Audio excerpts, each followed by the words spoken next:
I'm going to let you in on a little secret. G1 was the first thing I ever came to with Transformers.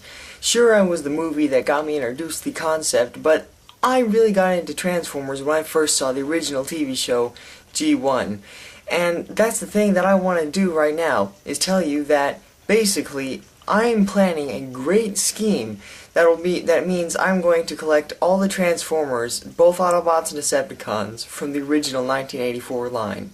Now, whether I get reissues or the original versions doesn't really matter to me because I'm too poor to be picky. But the thing is, I'm going to get the G1 figures of all the characters from 1984. Why the 1984 ones? Because that's the originals, and it's a good cutting off point. And after that, I'll get other characters I like too, probably, but still, I'm going to do it all the way. Ambitious for a newbie like me, I know, but I think it can be done. I really do. And what better way to start than with one of my favorites from that year, and that was Thundercracker, the original.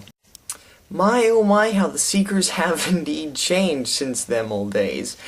And, well, just taking a look at this guy, I mean, he's just everything that speaks about G1.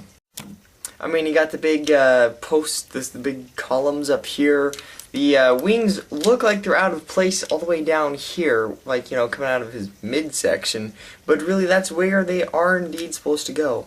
His, arms do give you some articulation, and he's even got the null rays on there, which can also be switched out for shorter missiles that, you know, they work and everything, but I don't really care about them. So I'll just show you these. Oh yeah, now that's what I call a head sculpt.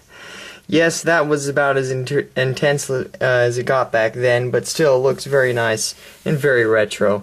As you can also see, his landing gear stores inside his cockpit there, which is cool. And, I mean, just look, you can actually move unlike the Generations new version, you can move the arms without them running into the wings, which actually makes sense then that these wings would be so far down, even though it does look a little weird. And from the back he does kind of look like a jet standing up, kind of banana shape, especially with these things down here, but still, I mean, this is just literally G1 pure retro goodness. I mean, this is all that it is about. Very nice indeed. Yes, one more good look at him, because I want to get good shots of all these G1 characters I'll be getting, because they're so beautiful in their own way. Now for the character himself, I always like Thundercracker the best of the other Seekers outside of Starscream, because he just seems like the guy that was sort of serious all the time. He actually took his job seriously. Skywarp was just that idiot who off, you know, goofing around and stuff, and well, the Coneheads, they're all completely retarded. So I just think Thundercracker was the only guy that really took his job seriously, you know, and he was loyal after all, for the most part. And, I don't know, something endearing to me about him, and I just like him a lot. He's one of my favorite Decepticons from the early years. And the fact that he's royal blue does not hurt a thing at all.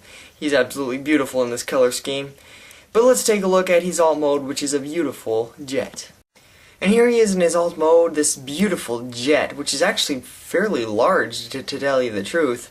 Transformation on this guy is kind of odd, and it sort of puts me in mind of making a model airplane instead of transforming a transformer. Because there's always taking off bits and putting them elsewhere, and you're left with some bits, well, at least you're left with his two fists, which really don't go anywhere, so that's kind of a shame. And that really is the only flaw with the old G1 characters, that they never actually incorporated parts of the robot into the actual transformation. You always had to take them off and just kind of, you know, hope you don't lose them. But the landing gear from the cockpit sticks right in there nicely, and they got nice metal wheels on the feet. And overall, like I said, it's a very large jet. I think today it'd be like Voyager or something. I mean, it's pretty big. And because of the landing gear, it rolls very nicely. I mean, like, nicer than some cars nowadays. It looks very good, especially with the cannon null rays down there under the wings. But, you know, not to say this thing is perfect, because looking at it from the top you can see all the gaps in there, which are kind of obvious, unfortunately. But overall, this is just a beautiful jet, and it's almost not even, you cannot even tell that it was a robot at one point. Very nicely done. This is truly beautiful, and just, all I can say is that it's just wonderful. So despite its flaws, this is a very realistic jet in my opinion, apparently, at least compared to more modern jets today. And compared to his Generations version, this is still something very endearing about this old G1 guy. And all of them, to tell you the truth. So do I recommend it? Of course I do. If you're a Transformers collector by any stretch of the means, you have to have at least one or two G1 figures of at least your favorite characters. And since I plan on collecting the entire 1984 lineup, I figured this guy is as best place to start as any. So until next time, this is Thundercracker, and I'll see you guys later.